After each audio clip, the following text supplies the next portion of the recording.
2 Agustus masuk kepada bulan yang ke-8 dari tahun 2015 dan kita sudah masuk kepada satu tema yang baru, Power is to Serve. Itu satu bagian tema dari One People dan dalam 2 bulan ke depan ini kita akan sama-sama belajar mengenai Power is to Serve. Ada kuasa, ada satu otoritas, ada satu atau mungkin jabatan-jabatan, sebuah power, sebuah kekuasaan yang diberikan kepada kita. Semua itu adalah semata-mata untuk bisa melayani orang, membuat hidup orang menjadi lebih baik, mengangkat kehidupan orang yang ada di bawah kita sehingga itu yang akan menjadi apa yang menjadi kehidupan kita dan apa yang Yesus sudah ajarkan kepada kita. Dan untuk memulai serial selama 8-9 minggu ke depan ini, saya akan mulai dengan judul julukan. Sesuai dengan apa yang ada di warta saudara, saya berharap saudara mulai siap dengan bolpen saudara, siap dengan warta jemaat saudara, gadget saudara, Alkitab saudara, maupun tab-tab yang lain. Dan saudara boleh mencatat karena ini adalah pengajaran. Jadi saya nggak berkhotbah, tapi saya mengajar pada pagi hari ini. Dan saya mau pengajaran ini akan menjadi satu pengajaran yang menjadi dasar buat kita untuk punya satu pemikiran yang benar tentang siapa kita di dalam Tuhan. Dan bagaimana kita melayani bersama-sama sebagai umat Tuhan di dalam rumah Tuhan di tempat ini. Oke, saudara siap? Halo? Oke, yang siap katakan yes. Saya mulai dengan julukan. Nah, kalau julukan itu bicara mengenai sebuah nama yang diberikan kepada orang yang sebenarnya itu bukan namanya sendiri. Yang diberikan oleh pihak lain kepada pihak tertentu yang itu bukan nama dari pihak tertentu tersebut. Ya kita sering dengar, dulu saya dipanggil Bau. Lagi masih SMP, SD kalau nggak salah ada beberapa teman saya SMA di sini yang masih, ada satu orang yang panggil saya Bau dari dulu. Dan saya mengucap syukur karena saya nggak bau ternyata. Dan saya mengucap syukur saya cukup wangi. Karena ada deodoran dan lain sebagainya. Nah sudah perhatikan, ada nama julukan-julukan yang diberikan karena mungkin ada sesuatu, karena dulu nama saya AU, saya nggak bisa panggil nama Arif. Jadi dari kecil saya selalu mau ngomong aku, au aja gitu. Jadi sampai gede, sampai SD, sampai SMA terus saya dipanggil AU dan sampai hari ini pun beberapa orang di antara saudara masih panggil saya AU. Jadi ya itu adalah julukan yang diberikan. Nah kalau saudara saya sebut ada satu nama, si buta dari gua hantu. Apa yang dibayangkan saudara? Si buta dari gua hantu. Nggak pernah baca novel nih, nggak pernah baca komik kayaknya. Oke, saya ganti. Si leher beton. Mulai tahu ya saudara ya. Si kaki emas. Ayam jantan dari timur. Dan ada banyak lagi julukan-julukan yang diberikan kepada orang-orang di dalam masyarakat ini. Dan kita tahu bahwa itu adalah julukan. Nah, sebenarnya saudara, Kristen adalah sebuah julukan yang diberikan oleh pihak luar yang gak percaya, belum orang-orang yang gak percaya pada Yesus, kelompok masyarakat yang gak percaya pada Yesus, itu Kristen adalah salah satu julukan sebetulnya. Yang diberikan kepada para pengikut Yesus pada zaman gereja mula-mula, pada awal abad-abad pertama itu. Pada saat gereja mula-mula terjadi atau dibangun. Nah sudah perhatikan bahwa julukan ini bukanlah yang sebetulnya Yesus tujukan kepada para muridnya. Dan para murid Yesus sendiri sebenarnya gak bilang bahwa mereka adalah Kristen. Kristen itu adalah pemberian dari pihak luar kepada mereka. Dan akhirnya sampai dengan hari ini kita menyebut bahwa diri kita adalah Kristen. Jadi sebenarnya Kristen itu bukannya agama, Kristen itu sebutan. Dan sebutan Kristen itu cuma ada 3 di Alkitab. Cuma ada 3 kata saja Kristen di Alkitab yang dituliskan. Yang pertama kalau sudah lihat dalam Kisah Rasul 11 ayat 26, sudah catat aja. Kisah Rasul pasal yang ke-11 ayat 26. Ceritanya adalah pada saat itu gereja sedang dianiaya. Dan masa penganiayaan itu banyak jemaat-jemaat yang tersebar ke seluruh dunia. Dan pada satu saat, di satu daerah yang bernama Tarsus, ada namanya Saulus yang sudah bertobat, yang akhirnya ganti nama jadi Paulus. Dan Barnabas dipilih oleh gereja mula-mula dari Yerusalem untuk pergi ke Tarsus menemui Paulus. Dan pada saat itu Barnabas datang ketemu Paulus atau Saulus pada saat itu ada di Tarsus dan membawa Saulus ini ke Antioquia. Dan di Antioquia mereka mengajar beberapa hari kemudian sampai ada jemaat mula-mula di Antioquia. Dan di Antioquia itulah murid-murid itu untuk pertama kali disebut Kristen. Pertama kali, tapi bukan oleh murid-muridnya, bukan oleh Paulus, bukan oleh Barnabas, bukan oleh rasul-rasul, bukan juga oleh Yesus. Tetapi oleh masyarakat yang ada, dengan nadanya adalah sindiran sebetulnya. Kalau saudara perhatikan di dalam banyak literatur-literatur yang lain, bahwa Kristen itu sebenarnya adalah kata sindiran atau lebih tepatnya kata penghinaan kepada pengikut-pengikut Kristus. Jadi ngomongnya begini, Kristen gitu. Nah saya ingat waktu saya sekolah di Filipina, Ada beberapa teman saya orang Amerika. Lalu saya tanya, mereka pernah gak kebaktian atau ibadah di tempat orang negro? Saya bilang gitu. Have you been ever in Nigger church? Nigger itu negro, saudara. Orang hitam. Teman saya orang bule. Dia bilang langsung, Rif, jangan sekali-sekali kamu ngomong itu kalau di Amerika katanya. Negro itu gak boleh katanya. Itu betul-betul itu assault, betul-betul itu pelecehan. Itu betul-betul penghinaan terhadap orang-orang hitam. Kami nggak bilang lagi negro. Kami bilang mereka adalah African American. Orang-orang hitamnya Amerika. Jadi bukannya orang negro. Karena itu konotasinya adalah budak. Dan mereka itu despise benar. Ya. Yang bawa anak boleh nanti bawa anaknya ke ruang mana tuh? Ruang di sini. Saudara, saya perlu umumkan pada saudara yang belum tahu. Bahwa kita punya ruang bayi sebenarnya. Kalau bapak ibu bapak nggak menyusui. Ibu-ibu yang menyusui itu ada ruang bayi di belakang sini atau buat anak-anak mungkin yang perlu untuk di nurture, ada ruangan kaca ini. Jadi nanti Bapak Ibu bisa di sana dan masih tetap bisa dengar suara yang sama dan bisa melihat juga dari tampilan yang sama. Oke? Terima kasih. Supaya yang lainnya tidak terlalu ganggu. Anak kecil tetap anak kecil, kita tetap sayang sama mereka. It doesn't matter, tapi ada tempat yang sudah kita siapkan. Siap? Lanjutkan Saudara? Sampai di mana? Lupa jadi. Negro. Ya itu adalah assaulting, itu adalah kata-kata yang menghina banget saudara. Jadi kata Kristen itu sebenarnya ada kata-kata hinaan. Nah saudara perhatikan ada ayat yang berikutnya. Kisah Rasul pasal 26 ayat 28. Saudara catat aja. Kisah Rasul 26 ayat 28. Waktu itu Paulus yang adalah Saulus yang udah bertobat. Itu dia menginjil dan ditangkap. Akhirnya dipertemukan diadili menghadap raja namanya Raja Agripa. Waktu Paulus ngomong dengan sangat meyakinkan. Lalu Raja Agripa bilang begini. Hampir-hampir saja kau yakinkan aku jadi Kristen. Gitu. Saudara kalau nggak ngelihat saya, saudara nggak akan ngerasain itu Kristennya kayak apa. Hampir-hampir aja kamu membuat aku jadi orang Kristen. Gitu saudara. Nah Kristen itu sebenarnya adalah ejekan buat orang-orang pengikut Kristus. Apa sih? Gitu risih kalau dengar orang Kristen. Siapa sih mereka? Mereka ini orang-orang yang udah ke samping, mereka orang-orang yang udah aneh. Itu orang-orang nggak tahu loh orang-orang aneh. Petrus mengatakan yang ketiga, saudara, catatan mengenai Kristen di Alkitab, 1 Petrus 4 ayat yang ke-16. Waktu itu jemaat diaspora sudah menyebar ke seluruh dunia dan Petrus menuliskan surat ini kepada jemaat diaspora yang sudah tersebar kemana-mana. Dan Petrus memberikan encouragement kepada mereka, tetapi jika ia ada salah satu mungkin di antara kalian, hai anak-anak Tuhan, pengikut Kristus, yang menderita sebagai orang Kristen, menderita sebagai orang Kristen, dan ada banyak di antara kita juga yang sedang menderita sebagai orang Kristen. Karena saya Kristen saya ditekan di kantor, karena saya Kristen saya ditekan di pemerintahan, karena saya Kristen saya ditekan di satu tempat, karena saya Kristen saya ditekan di mana. Bisa aja sudah, dan itu bisa terjadi di mana-mana di seluruh dunia ini. Dan itu sudah terjadi pada zaman itu, pada zaman gereja mula-mula. Dan Petrus menekankan kepada seluruh jemaat yang ada diaspora yang tersebar kemana-mana. Hei, tenang aja kalau sampai ada seorang dari antara kalian yang menderita sebagai orang Kristen, karena kalian ditolak di masyarakat, karena kalian dibuang di masyarakat, karena kalian mungkin ditindas dalam masyarakat. Hanya karena mereka adalah orang Kristen, hanya karena kalian adalah orang Kristen. Maka janganlah ia malu, melainkan hendaklah ia memuliakan Allah dengan nama Kristus itu. Gak usah takut. Kalaupun kamu didespise, kalaupun kamu dihina, kalaupun kamu direndahkan sebagai orang Kristen, jangan takut. Nah itu dia, konteksnya adalah itu saudara. Jadi kita lihat sekarang bahwa Kristen sebenarnya adalah panggilan atau julukan yang diberikan kepada orang-orang pengikut Yesus pada zaman itu yang konotasinya gak bagus. Nah sementara kita sekarang, dan saya juga gak mau ngadakan perubahan tentu saja, ini sudah terjadi di seluruh dunia dan ini sudah dikenal di seluruh dunia bahwa kita orang Kristen. Dan begitu bangganya banyak orang Kristen, saya Kristen gitu. Atau begitu malunya kita sebagai orang Kristen. Atau mungkin sebaliknya, atau mungkin ada hal lain. Kristen itu apa sih jadinya? Kalau kita ngikutin terus perjalanan kekristenan saudara, kekristenan begitu ngalamin banyak, ya disebut penganiayaan, ada banyak naik turun dan lain sebagainya. Sampai betul-betul kalau kita tanya sama orang yang gak kenal Tuhan atau orang-orang dari agama lain, saya pernah dari kecil. Saya adalah seorang yang udah dari kecil sekolah minggu, saya dipenuhi Roh Kudus dari kecil, saya melayani dari kecil. Dari sekolah minggu pada saat itu, dari kelas 5, kelas 6 SD.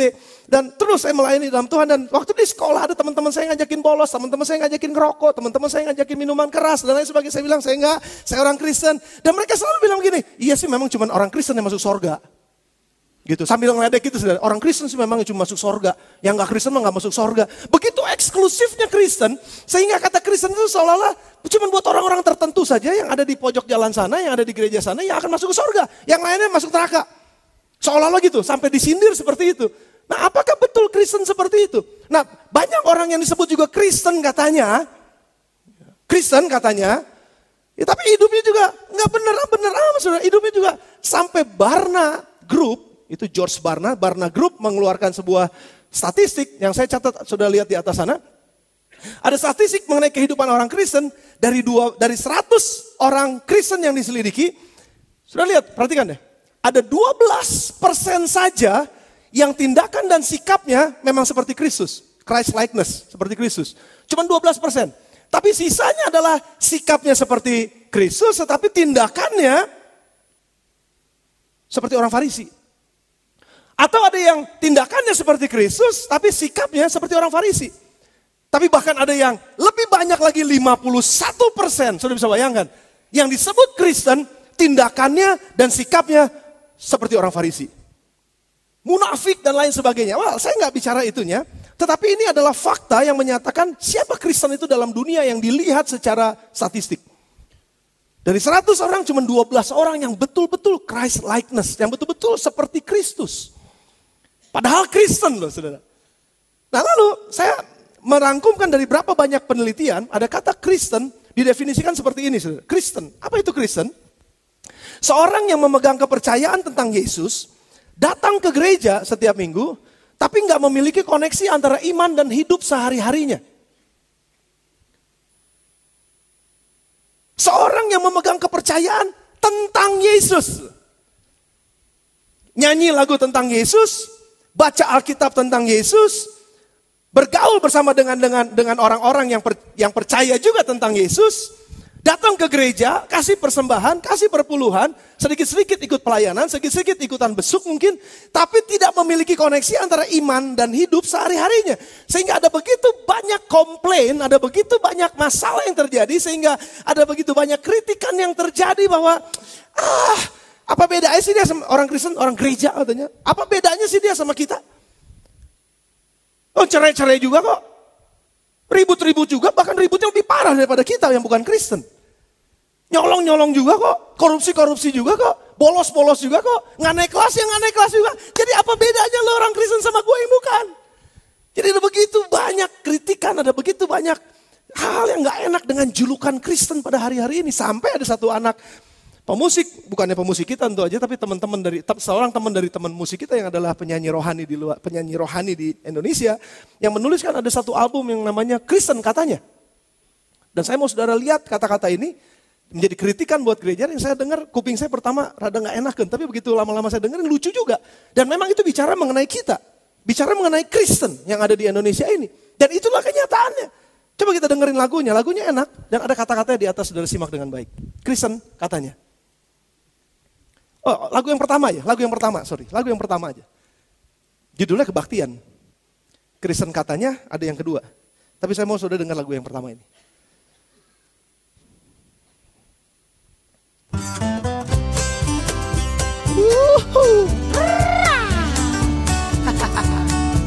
Yeay. Mau kemana? Kebaktian. Dengerin. Kutanya hari Sabtu kamu kemana? Ke gereja. Kutanya hari Minggu kamu kemana? Ke gereja. Tiap minggu kamu pergi ke gereja, tapi mengapa hidupmu gak berbeda? Tiap minggu kamu pergi ke gereja, tapi hati dan mulutmu gak dijaga. Kutanya hari Senin kamu kemana? Kebaktian. Kutanya hari Selasa kamu kemana? Kebaktian. Hampir tiap hari kamu kebaktian, tapi mengapa nilaimu berantakan? Hampir tiap hari kamu kebaktian, tapi mengapa prestasimu pas-pasan? Kutanya Rabu, Kamis, Jumat kemana? Persekutuan. Kutanya Rabu, Kamis, Jumat kemana? Persekutuan. Tiap hari kamu pergi persekutuan, tapi bisnis tipu kiri kanan. Tiap hari kamu pergi persekutuan, tapi korupsi kolusi terus jalan. Jadilah anak Tuhan, yang bisa jadi teladan.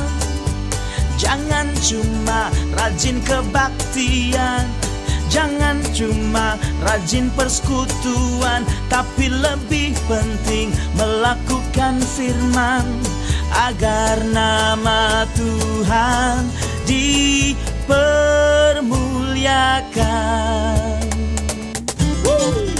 La la la la la la la. Hari ya kebaktiannya. Gaya-gaya Iwan Fals. Senin Selasa Rabu Kamis Jumat Sabtu lagi. Hebat. Kutanya hari ini kamu kemana? Kutanya hari ini kamu kemana? Jangan sampai kamu rajin pelayanan, tapi tugas kewajiban berantakan. Jangan sampai kamu rajin pelayanan, tapi keluargamu awut-awutan. Jangan sampai kamu rajin pelayanan hanya untuk cari gebetan.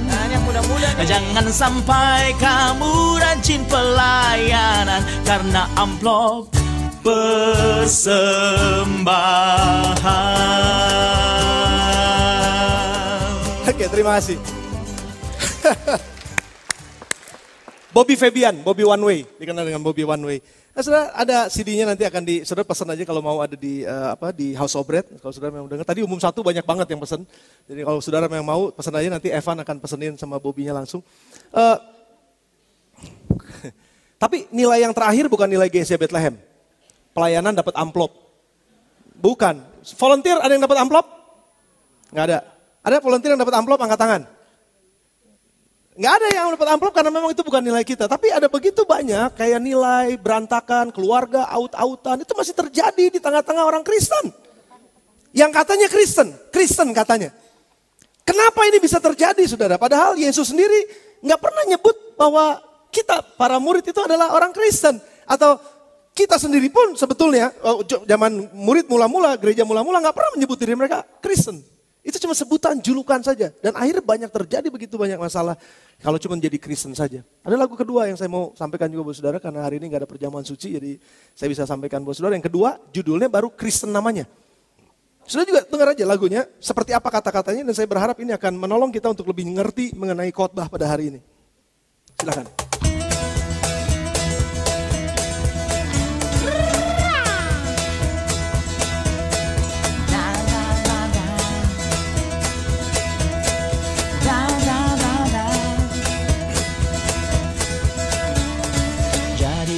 Kristen jangan cuma bicara, ngalor ngidul cerita, gak ada buktinya.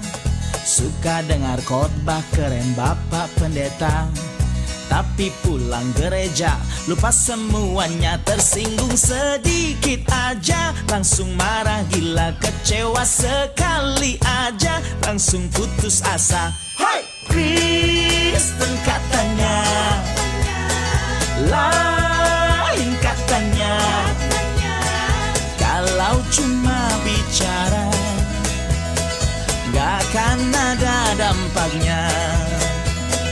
Kristen katanya lain katanya, jangan cuma wacana, harus ada buahnya.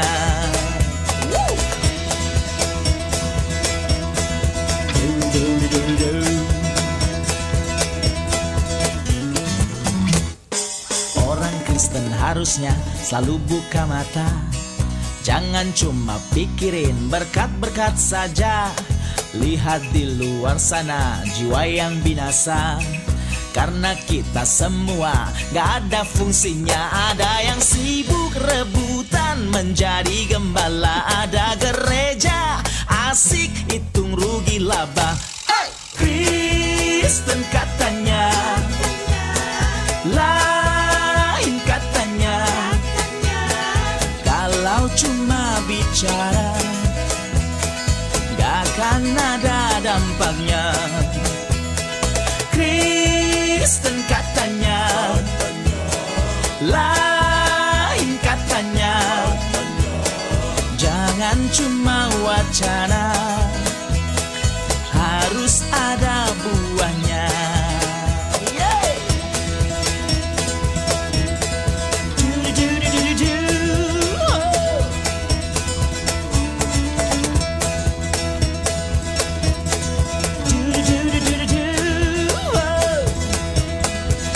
Meriang sedikit aja, panggil Pak Pendeta, diajar memberi susahnya luar biasa. Kristen katanya, lain katanya. Kalau cuma bicara, gak akan ada dampaknya.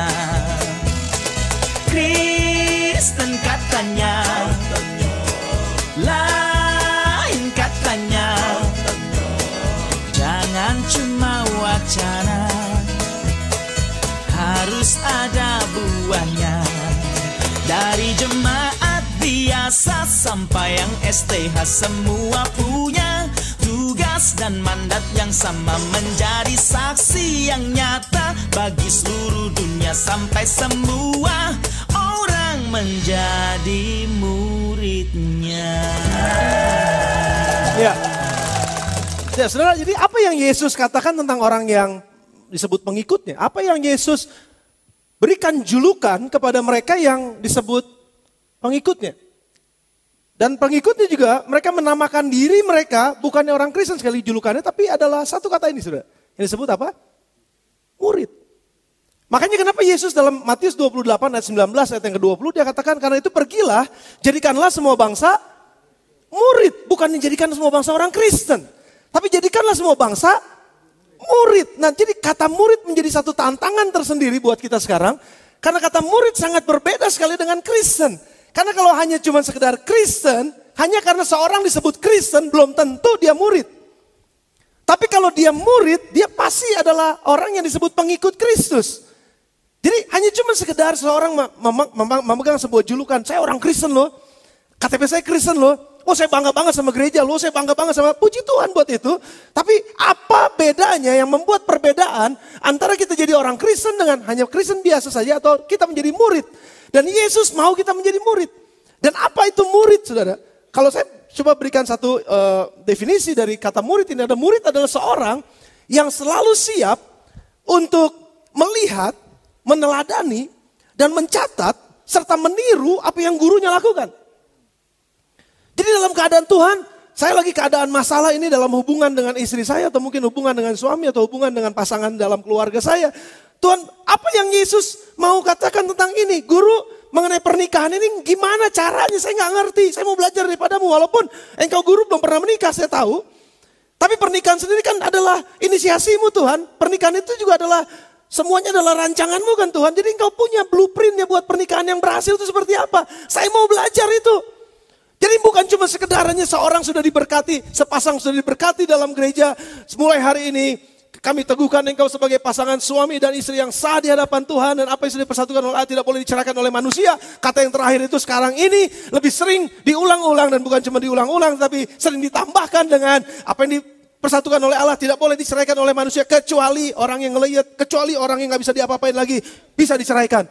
Jadi ditambah-tambahkan sekarang dengan perceraian. Kenapa? Karena kita gak bertanya kepada guru, kita gak ngambil teladan apa yang guru mau katakan kepada kita. Kita gak mau duduk diam dan mendengar apa yang guru katakan tentang sebuah pernikahan. Makanya gak aneh walaupun katanya Kristen, tapi pernikahannya out-outan. Gak apa-apa saya kerasnya hari ini ya. Karena saya mau dapetin semua sidang jemaat Bethlehem jadi orang-orang yang kuat karena murid. Bukan cuma sekedar orang Kristen. Murid, saya pun harus dimuridkan. Saya punya mentor, saya punya guru-guru saya. Dimana kalau saya lagi mumet, saya lagi gak tahu mesti ngapain kecuali saya berdoa. Saya juga udah berdoa. Saya datang sama mereka, saya WhatsApp sama mereka karena mereka ada di luar sana dan jauh dari saya. Tapi saya coba WhatsApp, saya coba tanya, mereka kasih masukan, mereka berdoa buat saya. Dan saya menemukan ada sesuatu yang membuat saya bisa lebih kuat, membuat saya bisa lebih semangat, membuat saya bisa lebih bangkit lagi dalam kehidupan saya. Karena saya menempatkan diri juga sebagai murid. Dan tidak ada seorang pun di gereja kita yang cuma cukup harusnya puas dengan kata saya orang Kristen. Kita mesti lebih daripada itu. Kita harus maju kepada apa yang Yesus sudah desain buat para pengikutnya dengan satu julukan yang disebut murid. Dan murid adalah orang-orang yang selalu mau mendengar, selalu mau belajar, seorang yang selalu mau melihat, selalu mau meneladani, dan selalu mau meniru apa yang gurunya katakan. Pada saat saya ada masalah dengan keuangan di tempat kerjaan saya, dalam bisnis saya, guru apa yang harus saya lakukan, saya nggak ngerti ini. Kayaknya udah mentok seperti ini, saya ngadepin tembok sepertinya. Minta kepada guru, apa yang guru sudah ajarkan kepada kita, ada firman-Nya. Kita coba renungkan, kita coba belajar, kita coba tanya, ngobrol sama orang-orang yang lebih rohani daripada kita. Orang-orang yang punya pandangan yang lebih luas daripada kita, ngobrol pada orang-orang godly atau godly people. Orang-orang yang punya kerohanian yang lebih rohani, lebih saleh daripada kita. Minta nasihat dari mereka. Dan saya percaya orang yang hidupnya sebagai murid seharusnya nggak ada lagu seperti tadi. Terima kasih buat amin saudara. Seharusnya nggak ada lagi lagu seperti tadi karena itu adalah lagu ungkapan dari kegundahan hati seorang anak muda di bangsa ini. Seorang Kristen yang katanya Kristen dalam bangsa ini. Yang udah begitu melanglang buana ke gereja-gereja dan melihat ada begitu banyak hal-hal yang gak nyaman di dalam kehidupan orang-orang percaya di dalam gereja yang menyebut dirinya Kristen. Tapi ternyata gak ada bedanya sama dunia ini. Makanya kenapa Yesus katakan, julukan kamu tuh bukannya orang Kristen. Yesus gak sebut kamu orang Kristen. Tapi saya nggak mau berubah, sekali lagi saya nggak mau merubah apapun karena ini udah jadi kesepakatan di seluruh dunia bahwa kita adalah orang Kristen.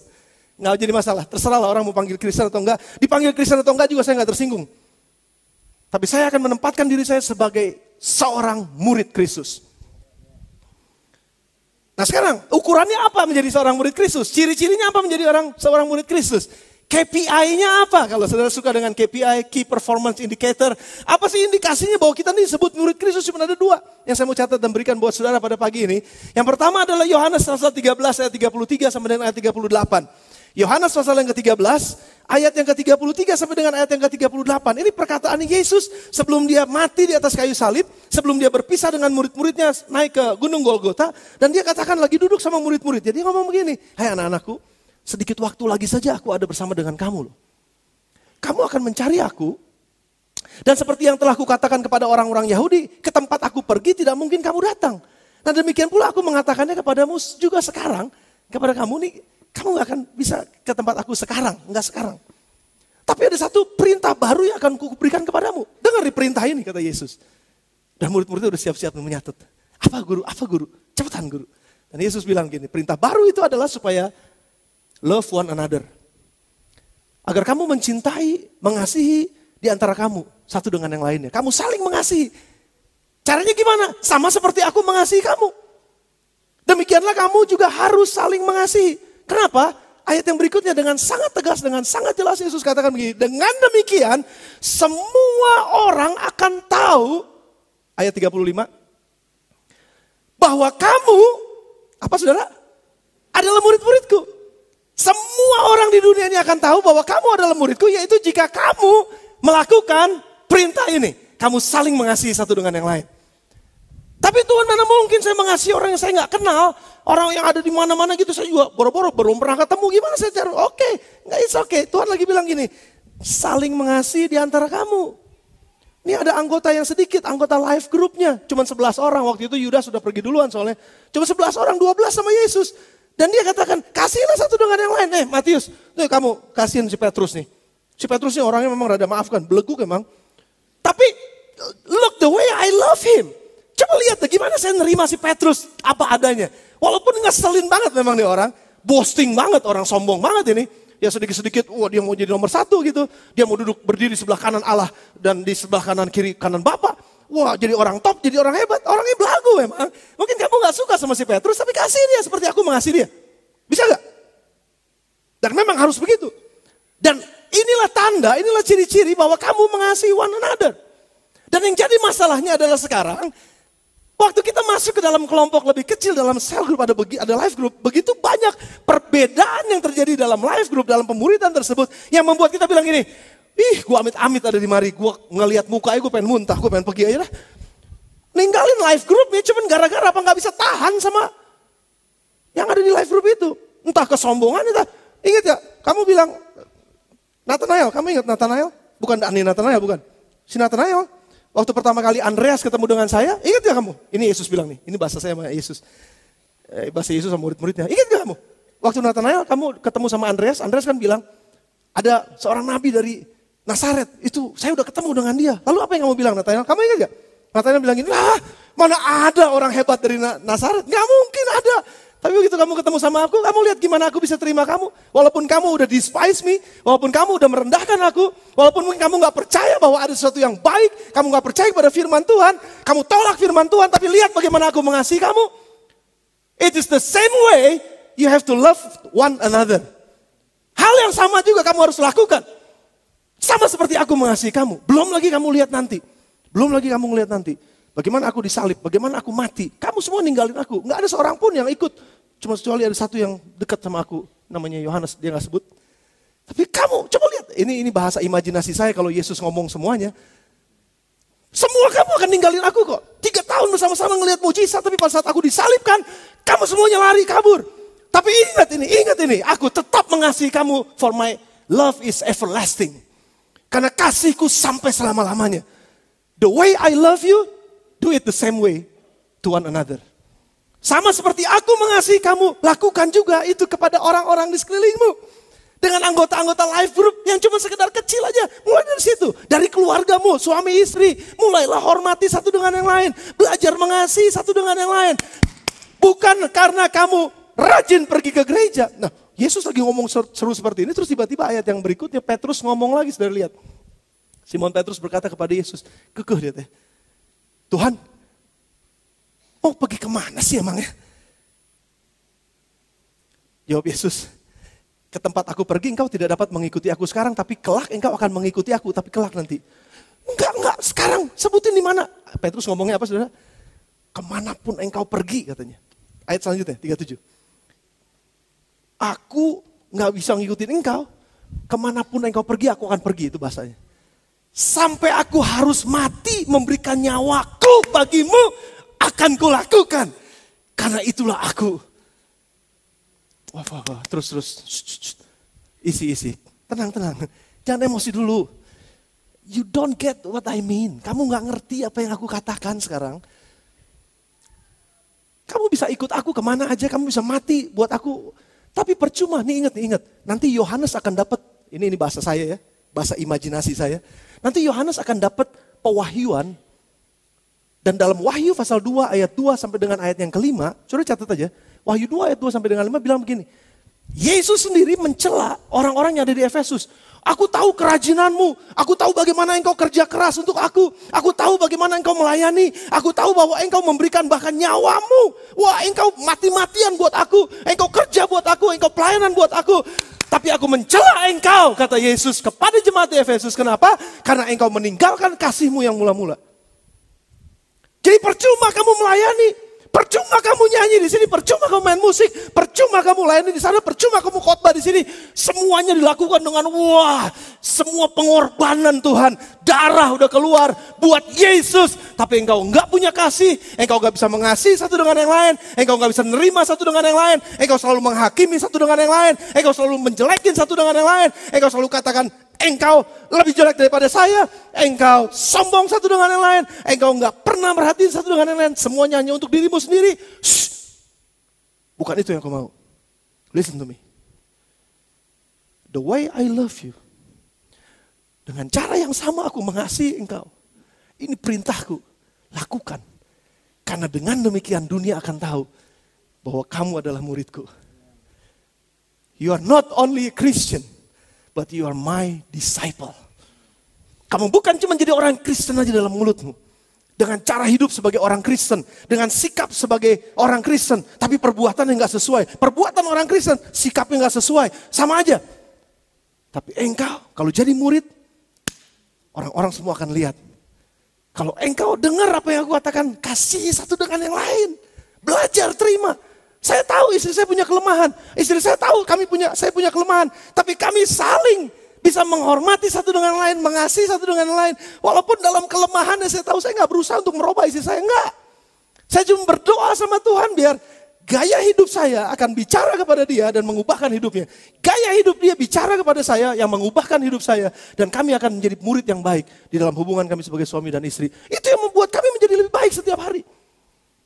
Tapi Tapi kalau masing-masing gak mau jadi murid dan saling mengasihi, bagaimana mungkin dunia bisa melihat bagaimana keluarga kita baik? Saya berdoa. Akan ada orang-orang di luar sana yang akan memandang hidup kita. Jemaat GSJ Bethlehem di tempat ini akan memandang hidup kita dan mereka bilang begini, "Wih, keren banget nih keluarga ini.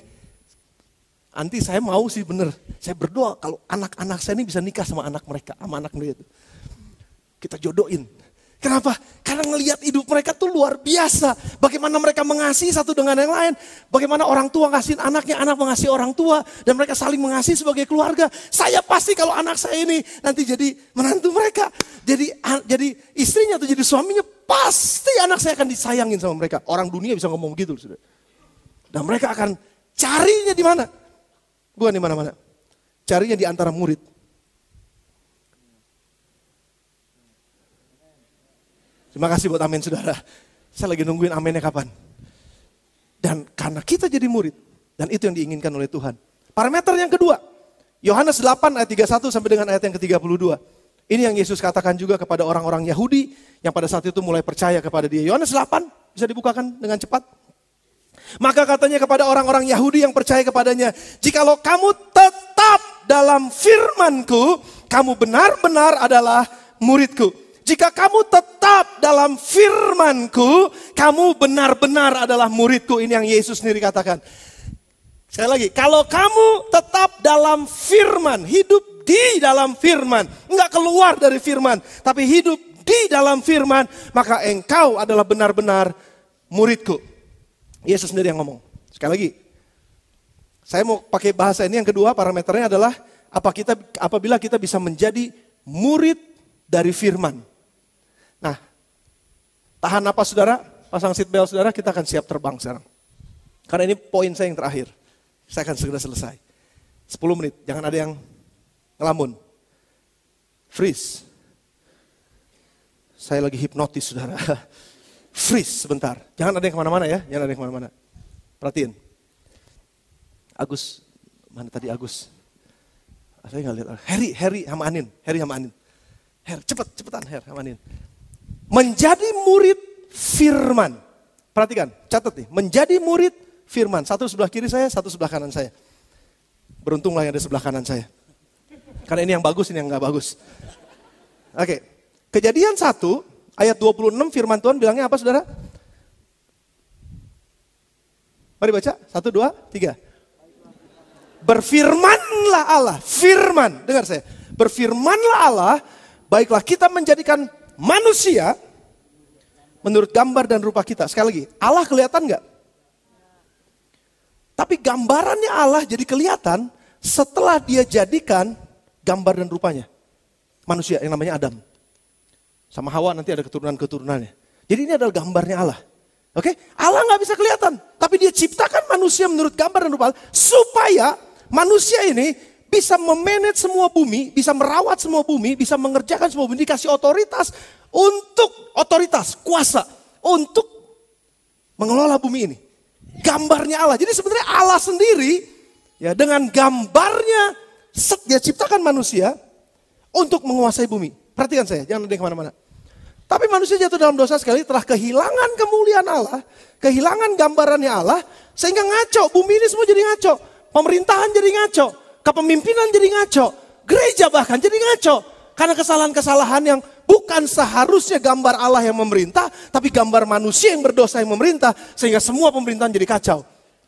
Tapi Kolose 1, sudah baca ayat yang ke-15.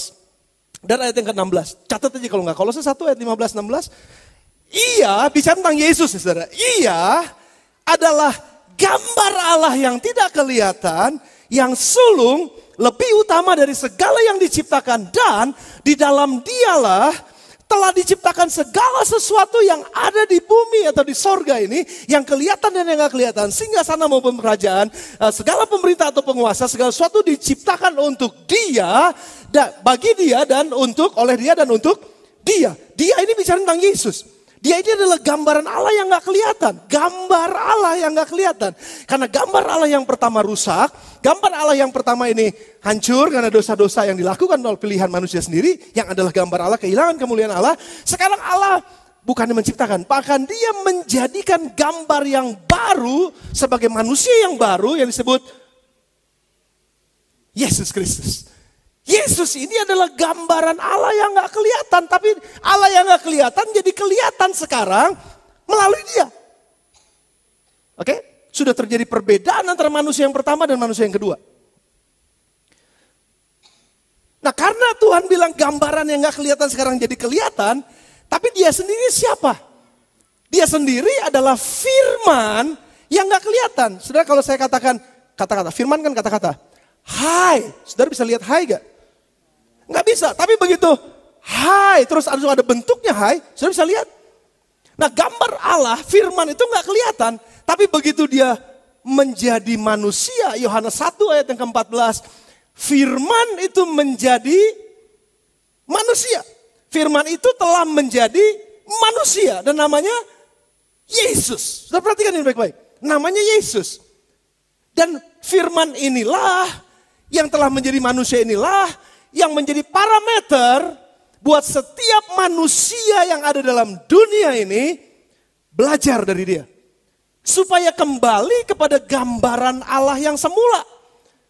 Karena ini contohnya. Kita nggak punya contoh yang benar.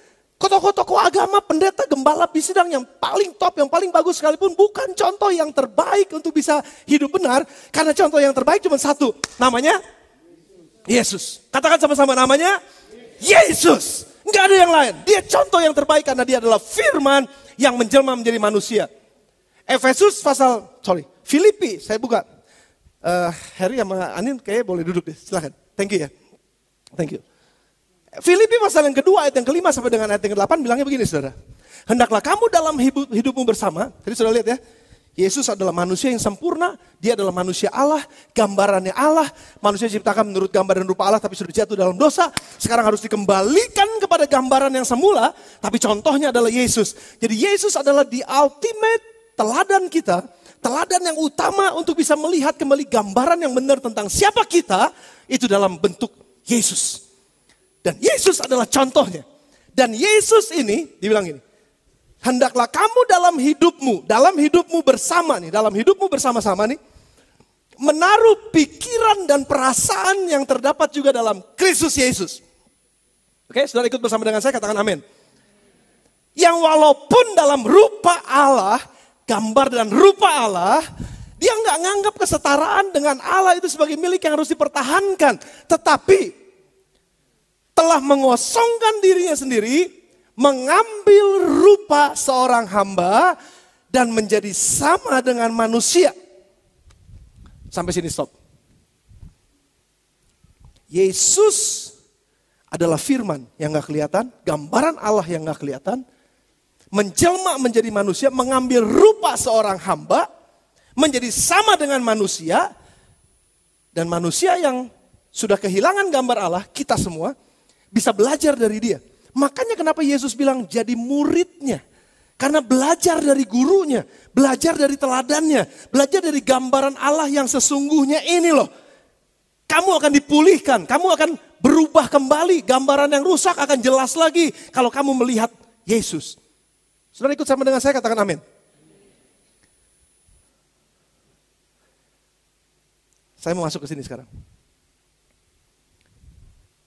Saudara sebut ini apa? Terima kasih.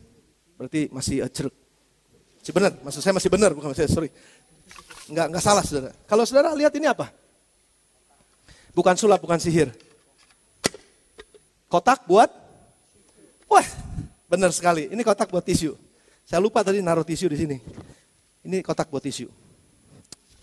Saudara tahu ini apa? Julukan, dia punya julukan. Ini apa? Tempat garam, tempat lada, tempat gula. Bagus banget ya. Nanti saudara bisa pesan sama Ibu Iren. Ini Daniel Cio punya semuanya nih. Saudara tahu ini apa? Tuh yang suka ngerokok langsung bilang ini asbak. Umum satu juga sama. Langsung aja asbak.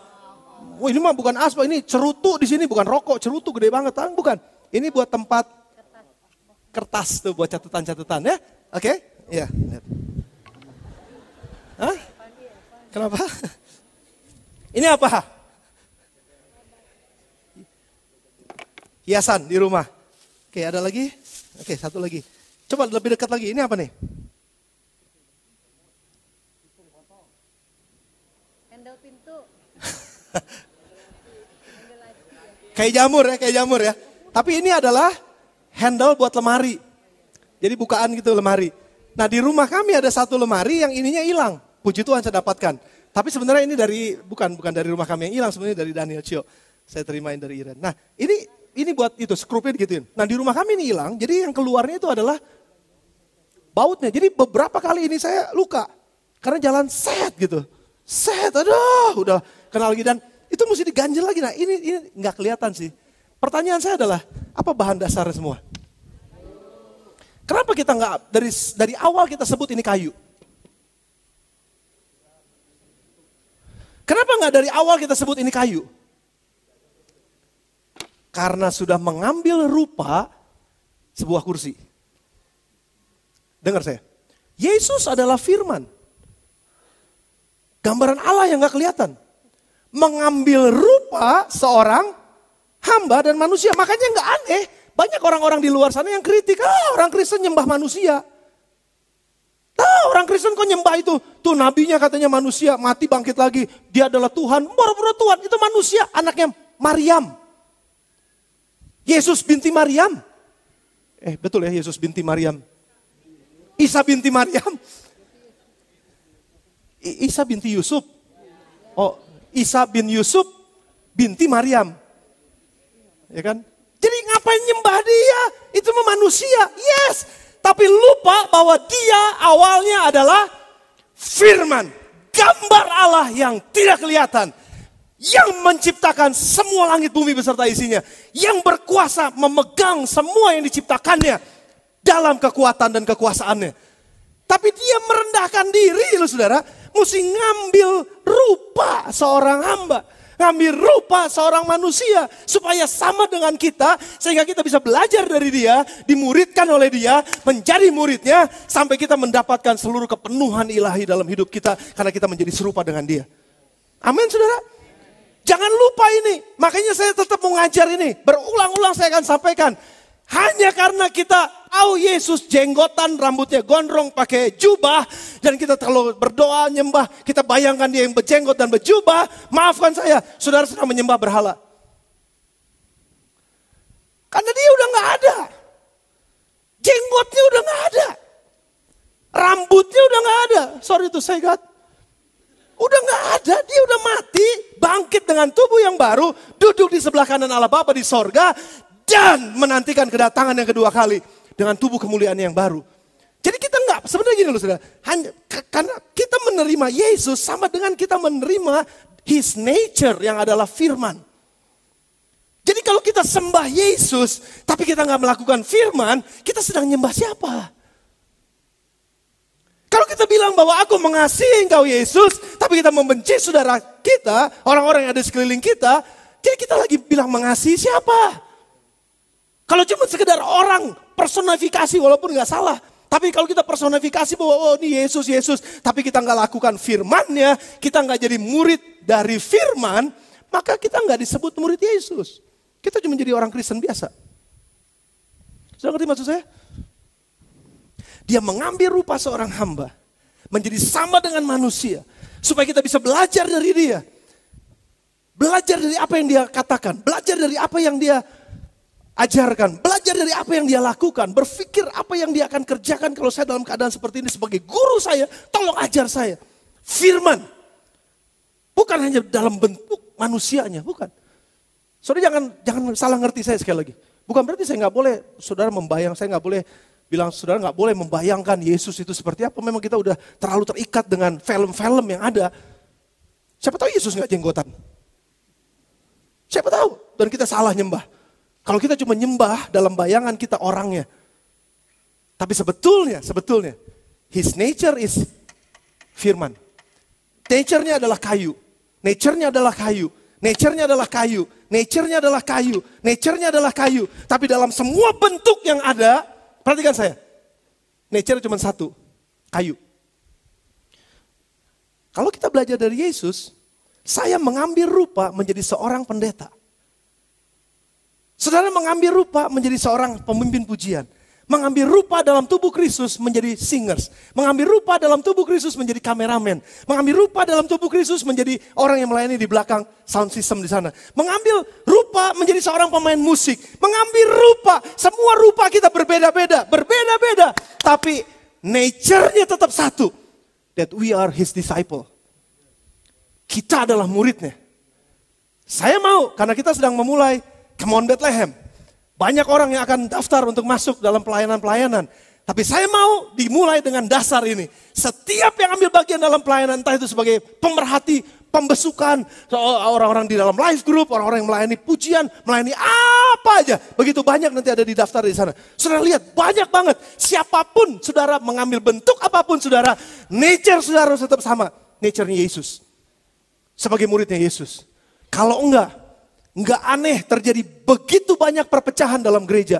Enggak aneh begitu banyak orang enggak puas dalam gereja. Begitu banyak orang enggak puas sama jemaatnya. Begitu banyak orang enggak puas sama teman life groupnya. Begitu banyak orang enggak puas sama gembalanya. Begitu banyak orang enggak puas, pada akhirnya pecah gerejanya. Dan apakah itu disebut murid Kristus? Enggak. Karena kalau semua kita mengambil rupa seorang muridnya Yesus, bentuk apapun kita ditempatkan di tempat kita masing-masing dengan fungsi yang optimal di dalamnya. Sebagai tempat tisu, dia akan menjadi tempat tisu yang luar biasa. Dia gak perlu sirik dengan bebek. Karena bebek juga gak perlu sirik minta tisu. Karena dia punya fungsinya sendiri sebagai bebek. Tapi karakter dia tetap sebagai kayu. Apapun pelayanan saudara, dimanapun saudara ditempatkan, kalau kita punya mental murid, kita gak akan cepat tersinggung kok. Kalaupun tersinggung, kita akan cepat beresin, dan karena gak ada lagi yang perlu saya singgungkan. Karena saya belajar untuk punya hati yang lebih besar sehingga saya gak gesek-gesekan mudah tersinggung. Karena bersinggungan, karena sempit hatinya. Tapi saya belajar sebagai murid punya hati yang besar. Saya belajar sebagai murid punya pikiran yang besar. Saya belajar sebagai suami punya pikiran yang besar dan hati yang besar. Sehingga saya gak perlu tersinggung dengan istri saya. Istri saya gak perlu tersinggung dengan saya. Orang tua saya gak perlu tersinggung dengan anaknya. Anak gak perlu tersinggung dengan orang tuanya. Teman rekan sekerja gak perlu tersinggung dengan teman kantornya. Kalau kita adalah murid Tuhan. Sesama life group, sesama pemimpin pujian, sesama pelayan-pelayan di asyir, di parkiran, gak perlu tersinggung kalau ada yang marah-marah. Hei, ini mobil gua tolong ya. Gak apa-apa, kita kan hamba. Murid. Waktu melayani ada yang omel-omelin. Jangan diomelin balik, ketawain aja. Hahaha. Dan udah lepasin aja. Dan biar dia belajar sebagai murid. Saudara gak perlu hakimin dia, saudara gak perlu kutukin dia. Cuma saudara perlu mengucap syukur dan layani dia dengan baik. Dan dia akan lihat. Karena dari situlah waktu engkau mengasihi, engkau dikenal sebagai muridnya. Justru waktu dia marah-marah, dia malu sendiri nanti. Lagi ngantri-ngantri apa segala macam, marah-marah. Wah, nama saya gak dilayanin. Tenang aja, ketawa aja, gak usah marah balik lagi. Karena dari situlah ketahuan dia murid atau bukan. Sudah belajar sesuatu pagi ini? Dan Come on Bethlehem akan menjadi bagian dari kita. Dan saya tahu benar, akan ada banyak orang-orang yang ambil bagian dalam pelayanan tubuh Kristus. Begitu banyak pelayanan yang sedang terbuka saat ini. Saudara isi aja formulir, nanti akan ada prosesnya. Tapi intinya satu, sebelum kita masuk ke sana, jangan buru-buru mau pelayanan. Buat apa sih pelayanan kalau kita bukan murid, kalau cuma sebagai orang Kristen? Akan jadi ngaco-ngaco nanti. Tapi kalau kita murid, dan kita belajar dari Yesus, merendahkan diri, dianggap gak dianggap, dicuekin gak dicuekin, ditepokin tangan gak ditepokin tangan. Saya cuma murid yang melakukan apa yang harus saya lakukan. Dan kemuliaan hanya bagi Tuhan saja. Beres, selesai. Dan kita gak akan sakit hati. Mari tundukkan kepala saudara sebentar, datang kepada Tuhan.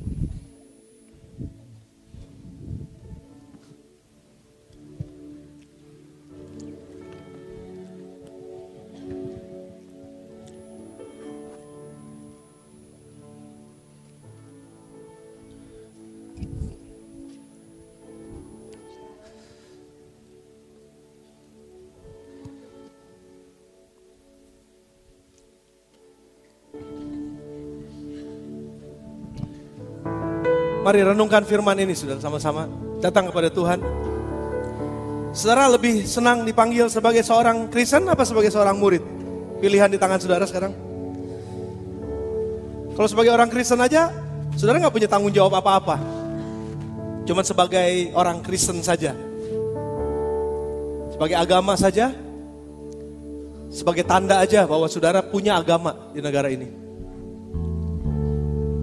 Atau mungkin saudara jadi orang Kristen tapi saudara waktu bagian-bagian susah dalam karakter saudara untuk dibentuk. Dan saudara bilang, aku gak mau yang bagian itu karena menyakitkan. Well, saudara hanya jadi orang Kristen biasa. Tapi kalau saudara memilih, saya lebih mau sekarang, hari ini setelah firman Tuhan disampaikan, saya sekarang lebih sadar, lebih ngerti. Saya mau dipanggil sebagai seorang murid. Saya mau punya julukan itu, murid Kristus. Tapi dengan konsekuensi yang baru. Waktu saudara sepertinya ditekan, saudara gak akan ngelawan. Karena itu adalah bagian proses di mana saya akan jadi lebih baik. Semua yang jelek dari saya akan diperas. Bahkan semua mungkin yang terbaik dari saya juga akan terperas dan akan tercurah buat banyak orang untuk memberkati hidup orang lain. Kalau saya memang harus berubah sebagai murid, saya akan tanya sama Bapak saya, Tuhan saya, Guru saya. Apa yang harus saya lakukan Tuhan? Saya gak mau reaktif dalam menghadapi masalah, tapi saya mau jadi orang yang responsif sebagai murid. Dan saya tahu saya perlu diajar di bagian ini. Dan saya merendahkan hati untuk belajar. Saudara mau disebut sebagai sebagai murid atau sebagai orang Kristen biasa? Pilihan ada di tangan saudara sekali lagi. Nah, pagi ini sebelum kita akhiri ibadah kita, saya gak mau melewatkan waktu ini untuk ambil bagian sebentar supaya kita bisa berkomitmen sama-sama. Hanya kepada mereka yang berkomitmen saja. Gereja kita sekali lagi senang, saya senang dengan banyak pengunjung, saya senang dengan banyak penuh kebaktian, saya senang, pendeta-pendeta semua senang. Tentu aja majelis juga senang, semua pengurus senang. Pemimpin pujian lebih senang lagi karena banyak yang nyanyi. Main musik senang ya, kalau banyak orang kan. Tapi Yesus gak cari banyak orang, Yesus cari banyak murid. Dalam hidupnya, dia melayani the multitude, dia melayani orang banyak. Tapi dia spend time with certain people yang disebut murid. Kalau saudara mau itu, mungkin sedikit gak jadi masalah. Saya adalah salah satu orang yang mau disebut murid. Dan saya mau belajar. Kalau saudara ada yang bersama dengan saya setelah mendengar firman ini. Dan bilang saya mau jadi murid. Saya gak mau cuma jadi orang Kristen biasa. Saya mau jadi murid. Angkat kedua tangan saudara, semua mata ditutup. Tundukkan kepala saudara sebentar. Angkat tangan saudara tinggi kalau saudara mau disebut sebagai murid. Gak cuma sekedar jadi orang Kristen. Tapi saudara mau jadi orang murid. Seorang murid. Oh, terima kasih. Terima kasih, terima kasih. Terima kasih untuk kerendahan hati saudara. Terima kasih, saudara gak meninggikan diri, saudara merendahkan diri di hadapan Tuhan. Terima kasih, terima kasih. Jujur, saudara jujur di hadapan Tuhan, bahwa saudara mau jadi murid. Ingat, ada konsekuensinya. Marilah datang kepadaku, pikulah kuk yang kupasang. Sebab kuk yang kupasang itu ringan dan bebanku pun ringan. Barang siapa ingin mengikut aku menjadi muridku, kata Yesus, hendaklah dia memikul salibnya dan mengikut aku. Kalau ada kesempatan buat saudara setelah mendengar perkataan ini. Kalau ada di antara saudara yang setelah mendengar pikulah salib dan ikutlah aku.